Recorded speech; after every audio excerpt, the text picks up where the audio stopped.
Association de malfaiteurs, Bramax et PFUT, comment allez-vous les refs? Non, j'étais pas là hier, c'est vrai, mais ça arrive.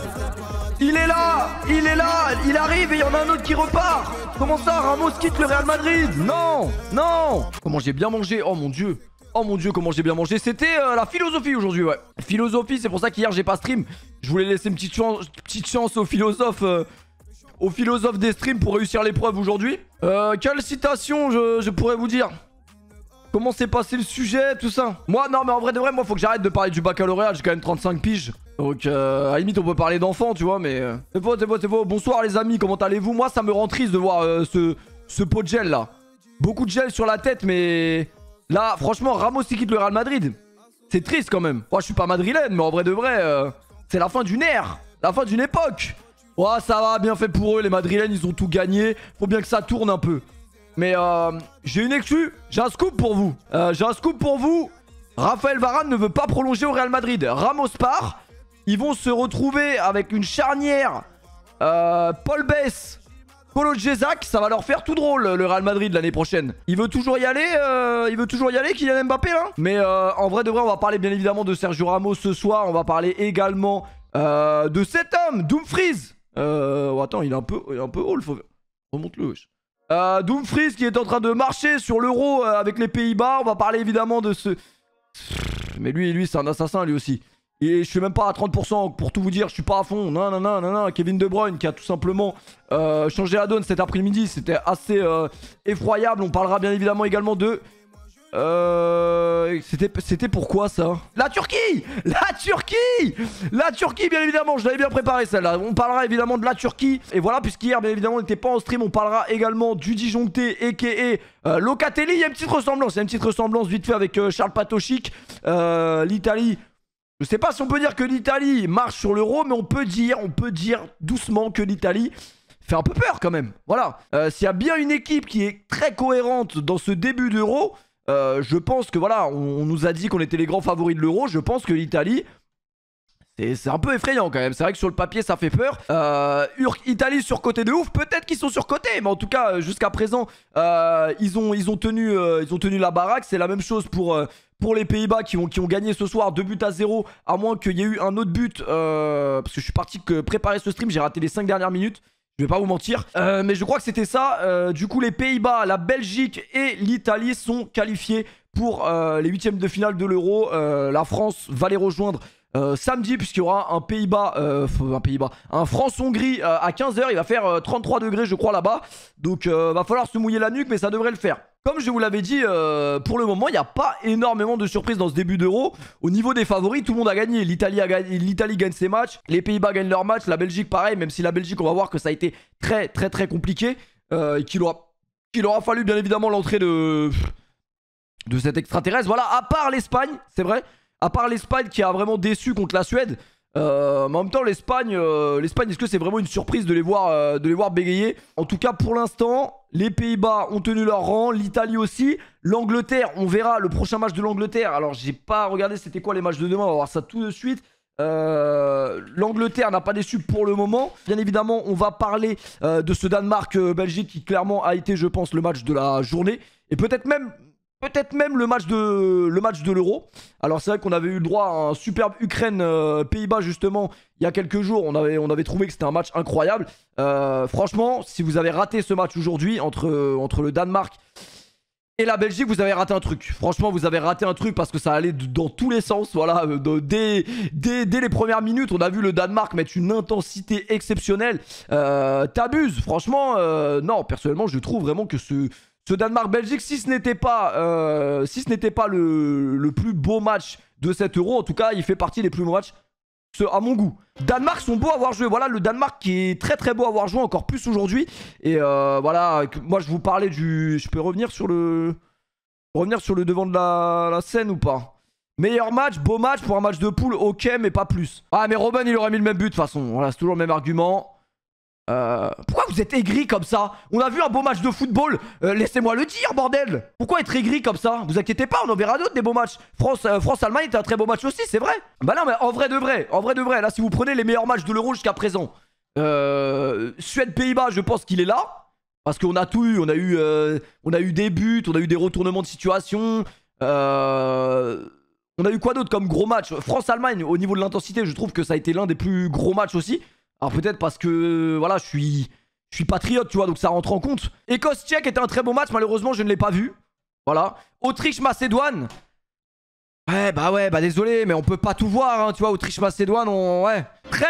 Très gros match, la Belgique qui s'en sort indemne. Mais c'est pas passé loin de... Bah la défaite peut-être pas, mais en tout cas de ne pas gagner ce match. Bravo à la Belgique qui se qualifie directement pour les huitièmes. Bon, assez logique vu leur groupe, mais malheureusement le Danemark ça va être très compliqué. C'est pas encore sûr il me semble. On va voir ça directement, le classement de cette poule avec le Danemark. En vrai de vrai, pour être honnête, je pense que jamais de la vie, s'il se passe pas le truc d'Eriksen, le Danemark perd son premier match. Et malheureusement ça les a mis dans la sauce. Mais c'est pas fini en fait. C'est pas fini du tout, puisque le prochain match du coup ça va être Danemark-Russie et Finlande-Belgique. Le match Finlande-Danemark, pour moi, il fallait le reporter. Après, voilà, c'est pas moi qui fais les règles. Et tout le bien chante, et tout le bien chante. Ah non, terrible le match de Gareth Bale là contre les Turcs hier. Du coup, est-ce qu'on peut dire fort comme un Turc? Malheureusement, la surprise de l'Euro qui n'ira pas ou on n'est pas sûr? Ils sont finis, quasi foutus. Alors, il faudrait... L'Italie est déjà qualifiée. Il faudrait... le dernier match, ce sera quoi du coup? C'est Suisse-Turquie le dernier? 2020, 2021, mais 2020, 2021. En vrai, ils peuvent encore finir troisième. Moi, dans ma tête, c'est les deux premiers, mais il y a toujours cette règle qui a donné l'Euro aux Portugais en 2016. Remerciez cette belle règle. Impossible meilleur troisième parce que c'est la différence de but. Parce qu'en fait, le meilleur troisième, c'est la différence de but qui va compter. J'ai toujours pas compris la règle, moi, je vous dis la vérité. J'ai toujours pas compris la règle de ces meilleurs troisièmes. Ouais, donc si on prend en compte, ouais, faudrait qu'il casse le cul de... Faudrait qu'il casse le cul de la Suisse, quoi. Et tout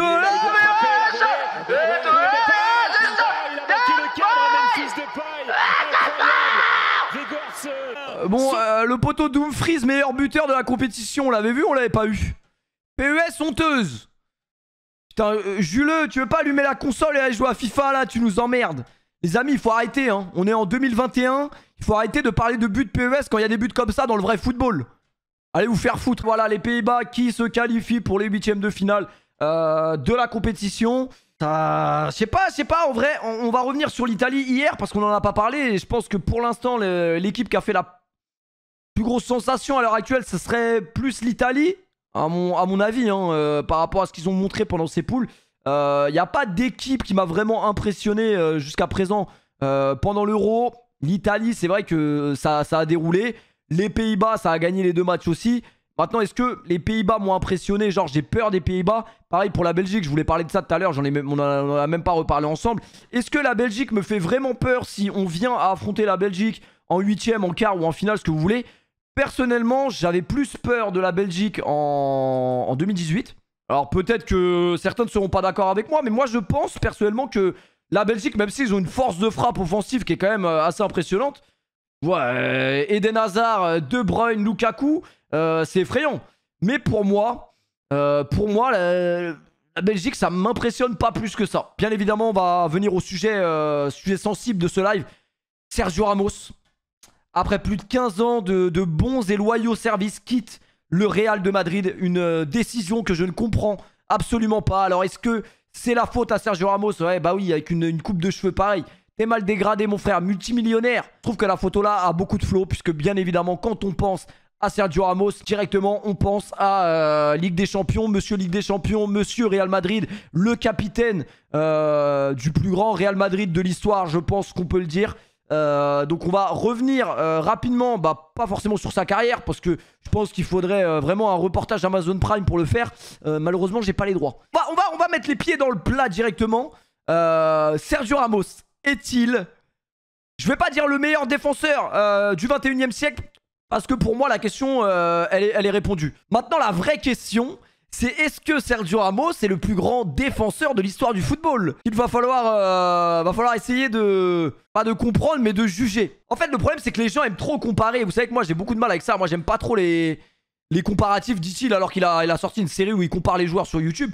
Mais le problème, c'est qu'il y a tellement de trucs qui rentrent en compte qui fait que c'est pas une réponse absolue. La réponse absolue, on la connaît pas. C'est pas 1 plus 1 égale 2. Tu vois, la réponse, elle est pas mathématique. On peut pas. Certains vous diront que Sergio Ramos est le plus grand défenseur du monde. D'autres vous diront que c'est Laurent Koscielny. Tu vois, c'est très très subjectif. Donc moi, je vais vous donner mon avis subjectif d'un mec qui malheureusement n'a pas vécu l'ère Paolo Maldini. De mon point de vue, pour moi, Sergio Ramos, je pense qu'il n'a pas vraiment d'égal au 21e siècle. Ah, je vous le dis. Parce que quand on regarde le palmarès qu'il a eu, quand on regarde tout ce qu'il a fait, le mec, il est resté, c'est 15 ans, mais je crois que c'est 16. Van Dijk, les gars, respectez un peu les...